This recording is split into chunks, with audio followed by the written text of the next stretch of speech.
Guitar Hero. Shut up!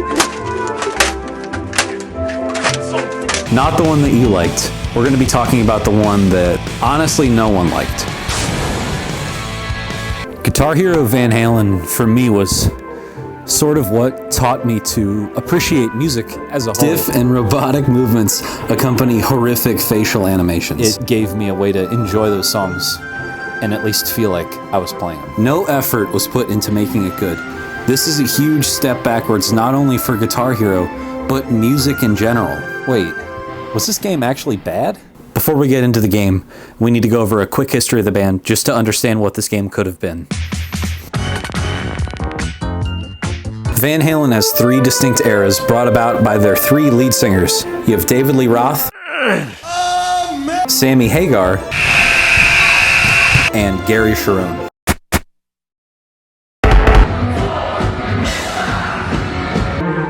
To be fair, what the game does well, it does really well.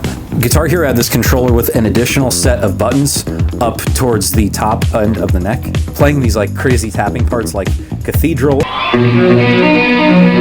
or Eruption. Using those buttons, making it all the way through, you had a really great sense of like completion and achievement. If I was a big old guy with a big burly white beard, would you still be yelling at me? I think the most obvious error with this game has to be the song choice. I like Jimmy Eat World, I like some Third Eye Blind, and I like some Blink-182. I wish they had Wiener Farm so maybe I could get a bigger one. What the fuck do they have to do with Van Halen? Why were they put together on this game? You have a great catalog of songs to choose from. Please use it correctly. You can either have a time machine for leopard print pants, cutoffs, and big hair, or you can have a game that's just a collection of rock radio hits. This game chose neither path and satisfied no one. Now, upon its release, Guitar Hero Van Halen sold around 245,000 units, which at first sounds really good, but when you compare that to games like Guitar Hero 3, which sold 3.5 million units within a week of its release, you can understand how big of a failure it was for this company.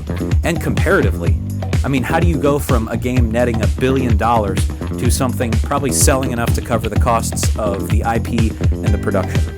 Guitar Hero 3 had a great sense of identity.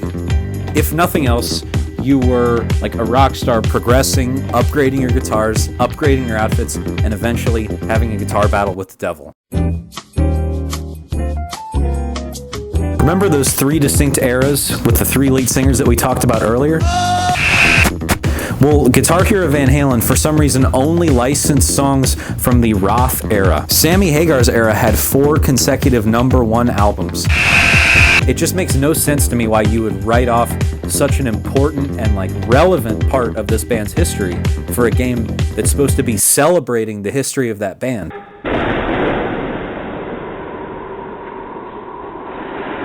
I think that Van Halen is emblematic of what people see like as a rock band. You have a bleached blonde singer, giant drums, a bass player who can sing harmonies really well, and a guitar god. Just listen to how good they were. This game should have more closely followed their musical journey, from barely making it in clubs to playing arenas. It would have given the whole game a greater sense of like momentum. And then the game could have ended with all of the different band members, you know, Wolfgang, Michael, Eddie, Alex, Dave, Sammy, and Gary. They could have all came out and you could have played Jump. And then, I mean, the game could have even like freeze framed with all of them jumping in the air. Something that on the nose, I think would have been kind of cool. This game needed to decide, like, are we a track pack or are we a full-fledged Van Halen game? Because it sort of rode the fence and made no one happy.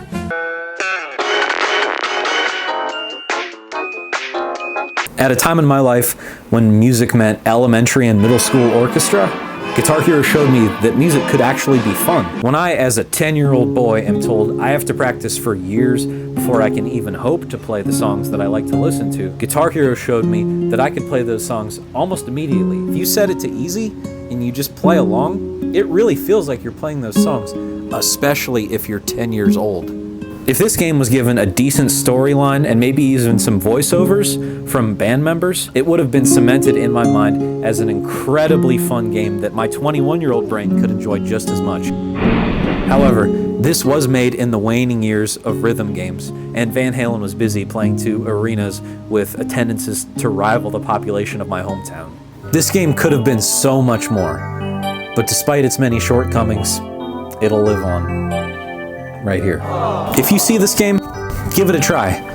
You'll have fun, especially if you come at it with the intelligence and discernment of a 10-year-old boy.